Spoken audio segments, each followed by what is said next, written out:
ഇന്ന് നമ്മൾ തയ്യാറാക്കാൻ പോകുന്നത് ഒരു ചിക്കൻ റോൾ ആണ്. നാട്ടിലെ ബേക്കറിലൊക്കെ കിട്ടുന്ന മീറ്റ് റോൾ അല്ലെങ്കിൽ ചിക്കൻ റോൾ എന്നൊക്കെ പറയും. ഇനി അതിന് ആവശ്യമായിട്ടുള്ള സാധനങ്ങൾ എന്തൊക്കെയാണെന്ന് നോക്കാം. ചിക്കൻ വൃത്തിയാക്കിയത് 250 ഗ്രാം, സവാള ചെറുതായി അരിഞ്ഞത് 2.5 കപ്പ്, ഇഞ്ചി വെളുത്തുള്ളി ചതച്ചത് 2 ടേബിൾ സ്പൂൺ, പച്ചമുളക് ചെറുതായി അരിഞ്ഞത് 2 എണ്ണം, മുളക് പൊടി 1 ടീസ്പൂൺ, കുരുമുളക് പൊടി 1/2 ടീസ്പൂൺ, ഗരം മസാല 2 ടീസ്പൂൺ, മൈദ 2 കപ്പ്, മുട്ട 1 വലുത്, ആക്റ്റീവ് ഡ്രൈ ഈസ്റ്റ് 1 ടീസ്പൂൺ, പഞ്ചസാര 2 ടീസ്പൂൺ, ബട്ടർ 1 ടേബിൾ സ്പൂൺ, പാല് 4 table spoon, bread crumbs 1.5 cup, എണ്ണ വറക്കാൻ ആവശ്യത്തിന്, ഉപ്പ് ആവശ്യത്തിന്, മല്ലിയില അരിഞ്ഞത് 1/4 കപ്പ്. ചിക്കൻ വേവിക്കുമ്പോൾ ഇടാനുള്ള പൊടികൾ എന്തൊക്കെയാണെന്ന് നോക്കാം. മുളക് പൊടി 1/2 ടീസ്പൂൺ, കുരുമുളക് പൊടി 1/2 ടീസ്പൂൺ, മഞ്ഞൾപ്പൊടി 1/4 ടീസ്പൂൺ, വെള്ളം ആവശ്യത്തിന്. ഇനി നമുക്ക് ഇത് തയ്യാറാക്കുന്ന വിധം എങ്ങനെയാണെന്ന് നോക്കാം. ആദ്യം നമുക്ക് മുട്ടയുടെ മഞ്ഞയും വെള്ളയും സെപ്പറേറ്റ് ആക്കി വെക്കാം. ഞാൻ ഇതേപോലുള്ള ഒരു ലാർജ് എഗ് ആണ് എടുത്തിരിക്കുന്നത്. ഇനി ഒരു മിക്സിംഗ് ബൗൾ എടുത്ത് അതിലേക്ക് മൈദ ചേർത്ത് കൊടുക്കാം. അതിന്റെ സെന്ററിലേക്ക് മുട്ടയുടെ മഞ്ഞ ചേർത്ത് കൊടുക്കാം. അതിനോടൊപ്പം പഞ്ചസാര ചേർക്കാം. ഇനി ബട്ടറും പാലും കൂടെ ചേർത്ത് കൊടുക്കാം. കുറച്ചൊന്ന് വാമാക്കിയിട്ടാണ് ഈ പാലും ബട്ടറും ചേർത്തിരിക്കുന്നത്. ഇല്ലെങ്കിൽ നമ്മുടെ ഈസ്റ്റ് നന്നായിട്ട് പൊന്തി വരത്തില്ല. ഇനി ആക്റ്റീവ് ഡ്രൈ ഈസ്റ്റ് ചേർത്ത് കൊടുക്കാം.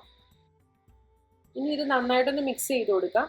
ഇനി അതിനുശേഷം നമുക്ക് ചെറുതായി വെള്ളം തളിച്ചിട്ട് ചപ്പാത്തിക്ക് കുഴയ്ക്കുന്ന പോലെ നന്നായിട്ട് കുഴച്ചെടുക്കാം. ഏകദേശം 1/4 കപ്പോളം വെള്ളം മതിയാവും. കാരണം നമ്മൾ ഇതിൽ പാല് ചേർത്തിട്ടുണ്ട്, ബട്ടർ ചേർത്തിട്ടുണ്ട്, പിന്നെ മുട്ടയുടെ മഞ്ഞ ചേർത്തിട്ടുണ്ട്. അപ്പം വെള്ളം വളരെ കുറച്ച് മതി. ഇനി ഇത് നന്നായി കുഴച്ചതിന് ശേഷം നമുക്ക് ഇത് നന്നായിട്ട് കവർ ചെയ്ത് ഇത് പൊന്തി വരുന്നതിനായിട്ട് ഒരു വാം പ്ലേസിൽ വെക്കാം. ഒന്നെങ്കിൽ അവനുള്ളിലോ അല്ലെങ്കിൽ കുക്ക് ചെയ്യുന്നതിൻ്റെ സൈഡിലായിട്ട് വെച്ചാൽ ആ ടെമ്പറേച്ചറിൽ അത് നന്നായിട്ട് പൊന്തി വരും. ഇപ്പോൾ സമ്മറിലൊക്കെ ഉണ്ടാക്കുകയാണെങ്കിൽ ഒരു അരമണിക്കൂറിനുള്ളിൽ തന്നെ ഇത് നന്നായിട്ട് പൊന്തി വരും. ഇനി നമുക്ക് ഇതിലേക്കുള്ള ഫില്ലിങ്സ് തയ്യാറാക്കുന്നതിനായിട്ടുള്ള ചിക്കൻ വേവിക്കാം. അതിനായിട്ട് ഒരു പാനിലേക്ക് 1/4 കപ്പ് വെള്ളം ഒഴിക്കാം. അതിൽ കുറച്ച് ഉപ്പിട്ട് കൊടുക്കാം. ഇനി അതിലേക്ക് ആ ചിക്കൻ പീസ് ഇട്ട് കൊടുക്കാം. ഞാൻ വലിയ പീസിൽ ചെറുതായിട്ടൊന്ന് വരഞ്ഞിട്ടാണ് ഇട്ടേക്കുന്നത്.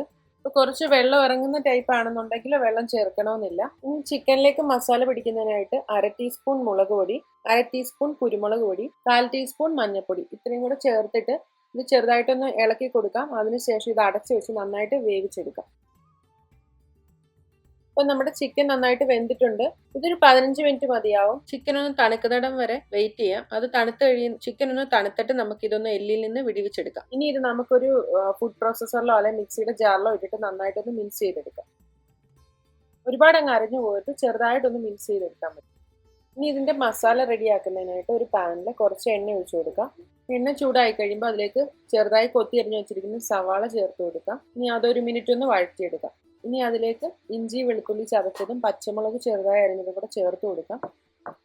അതും ഒന്ന് വഴറ്റി ഇനി ഇതെല്ലാം കൂടെ നന്നായിട്ടൊന്ന് ഇളക്കിയിട്ട് നല്ല ബ്രൗൺ ആകുന്നിടം വരെ വെയിറ്റ് ചെയ്യാം. അപ്പം നമ്മുടെ സവാള നന്നായിട്ട് ബ്രൗൺ ആയി കഴിഞ്ഞു. ഇനി ഇതിലേക്ക് 1 ടീസ്പൂൺ മുളക് പൊടി, 2 ടീസ്പൂൺ ഗരം മസാല, വീട്ടിൽ പൊടിച്ചെടുത്ത ഗരം മസാലയാണ് ചേർത്തിരിക്കുന്നത്. അത് ഈ മസാല എല്ലാം അവരവരുടെ ടേസ്റ്റ് അനുസരിച്ച് ചേർക്കാം. എരിവ് കൂടുതൽ വേണമെങ്കിൽ കൂടുതൽ ചേർക്കാം. ഈ മസാല കരിഞ്ഞു പോകാതെ ഒരു മിനിറ്റ് ഒന്ന് വഴറ്റി കൊടുക്കാം. ഇനി ഇതിലേക്ക് മിക്സ് ചെയ്ത് വെച്ചിരിക്കുന്ന ചിക്കൻ ചേർത്ത് കൊടുക്കാം. ഇനി നന്നായിട്ട് ഇതൊന്ന് യോജിപ്പിച്ചെടുക്കാം. ആ മസാലയൊക്കെ നന്നായിട്ട് ആ ചിക്കനിലേക്ക് പിടിക്കണം. അതിനായിട്ട് നമ്മൾ ആ ചിക്കൻ കുക്ക് ചെയ്ത ചിക്കൻ്റെ സ്റ്റോക്ക് കുറച്ച് ഒഴിച്ചു കൊടുക്കാം. ഒരുപാട് വെള്ളം ഇറങ്ങുന്ന ടൈപ്പ് ചിക്കൻ ആണെങ്കിൽ അതനുസരിച്ച് നോക്കിയിട്ട് വേണം അത് ഗ്രേവി ചേർക്കാനായിട്ട്. ഇങ്ങനെ ചേർക്കുമ്പോൾ ആ ചിക്കൻ്റെ ഫ്ലേവർ നന്നായിട്ട് കിട്ടും. അതേപോലെ ആ ചിക്കൻ കുറച്ച് ഡ്രൈ ആകാതെ നല്ലൊരു ടേസ്റ്റ് വരും. ഇനി ഇതിലേക്ക് മല്ലിയില അരിഞ്ഞത് ചേർത്ത് കൊടുക്കാം. ഇനി നന്നായിട്ടൊന്ന് യോജിപ്പിച്ചിട്ട് ചെറിയ തീയിലിട്ട് കുറച്ചൊന്ന് ഡ്രൈ ആക്കി കൊടുക്കാം. നമ്മുടെ റോളിന് വേണ്ടിയിട്ടുള്ള സ്റ്റഫിങ് റെഡിയായി. ഇപ്പോൾ ചിക്കന് പകരം വേറെ മീറ്റൊക്കെ ഉപയോഗിക്കാം. അവരവരുടെ ടേസ്റ്റ് അനുസരിച്ച് മസാല കൂട്ടിയും കുറച്ചും ചേർക്കുക. കാരണം നമ്മൾ ഉള്ളിലുള്ള ആ സ്റ്റഫിങ്ങിനാണ് നല്ല ടേസ്റ്റ് വരേണ്ടത്. എങ്കിലേ നമ്മുടെ ആ റോളിനൊരു നല്ല ടേസ്റ്റ് ഉണ്ടാകത്തുള്ളൂ. ഇനി നമുക്കിതൊരു സൈഡിലേക്ക് മാറ്റി വെക്കാം. ഇതിപ്പോൾ നന്നായിട്ട് ഡ്രൈ ആയിട്ടുണ്ട്. നമ്മൾ കുഴച്ച് വെച്ചിരുന്ന മാവ് നന്നായിട്ട് പൊന്തി വന്നിട്ടുണ്ട്. എനിക്ക് വിൻ്റർ ആയതുകൊണ്ട് 2 മണിക്കൂറോളം എടുത്ത് ഇത് നന്നായിട്ടൊന്ന് പൊന്തി വരുന്നതിനായിട്ട്. പിന്നെ ചെറുതായിട്ട് കൈവച്ചൊന്ന് താഴോട്ട് പരത്തിയിട്ട് 8 പീസായിട്ട് ഈക്വലായിട്ടൊന്ന് മുറിച്ചെടുക്കാം ഒരു കത്തി ഉപയോഗിച്ചിട്ട്. നമുക്കിനി ഓരോ പീസിനെ എടുത്തിട്ട് നന്നായിട്ടൊന്ന് ഉരുട്ടി ഒരു ചെറിയ ഇത് സ്റ്റഫ് ചെയ്യാൻ വേണ്ടിയിട്ട് ചെറുതായിട്ടൊന്ന് പരത്തി കൊടുക്കാം. അപ്പോൾ ഇതേപോലെ 8 പീസ് ആക്കുവാണെങ്കിൽ നല്ല കറക്റ്റ് പ്രൊപ്പോർഷനായിട്ട് ആ ബണ്ണും അതിലുള്ള സ്റ്റഫിങ്ങും കറക്റ്റായിട്ട് കിട്ടും. അപ്പോൾ നമ്മൾ ഇതിൻ്റെ ബണ്ണിൻ്റെ സൈസ് കൂടുതലാക്കുകയാണെങ്കിൽ ഡീപ് ഫ്രൈ ചെയ്ത് കഴിയുമ്പോൾ കുറച്ചും കൂടെ ബണ്ണിന് വലിപ്പം കൂടുതലായിരിക്കും, സ്റ്റഫിങ് കുറച്ച് കുറവുമായിരിക്കും.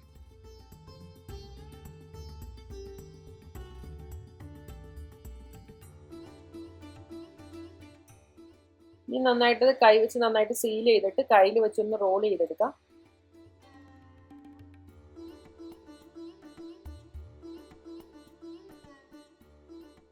അങ്ങനെ 8 പീസും റോൾ ചെയ്ത് കഴിഞ്ഞു. ഇനി നമുക്ക് ആ മുട്ടയുടെ വെള്ളയിലേക്ക് കുറച്ച് വെള്ളം ഒഴിച്ചിട്ട് നന്നായിട്ടൊന്ന് ബീറ്റ് ചെയ്തെടുക്കാം. അതിനി ഒരു സൈഡിലേക്ക് മാറ്റി വെക്കാം. എന്നിട്ട് അതിലേക്ക്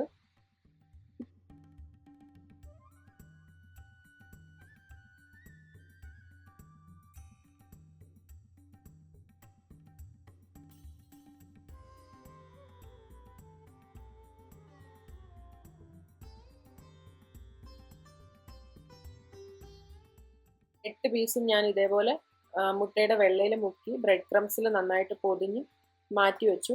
ഇതൊരു 10 മിനിറ്റ് അല്ലെ 15 മിനിറ്റ് നേരം വാം പ്ലേസിൽ വെക്കാം. അപ്പോൾ കുറച്ചും കൂടി ഇതൊന്ന് പൊന്തി വരും. ഇനി ഒരു കടായിലേക്ക് ഇത് ഫ്രൈ ചെയ്യുന്നതിനായിട്ട് കുറച്ച് എണ്ണ ഒഴിച്ചു കൊടുക്കാം. ഈ ചൂടായ എണ്ണയിലേക്ക് ഓരോ പീസായിട്ട് ഇട്ട് നന്നായിട്ട് വറുത്ത് കോരിയെടുക്കാം.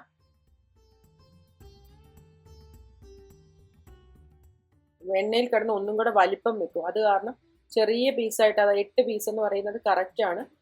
അപ്പോൾ അതങ്ങനെ ഡിവൈഡ് ചെയ്തെടുക്കുവാണെങ്കിൽ എല്ലാം ഒരേ സൈസിൽ കിട്ടും.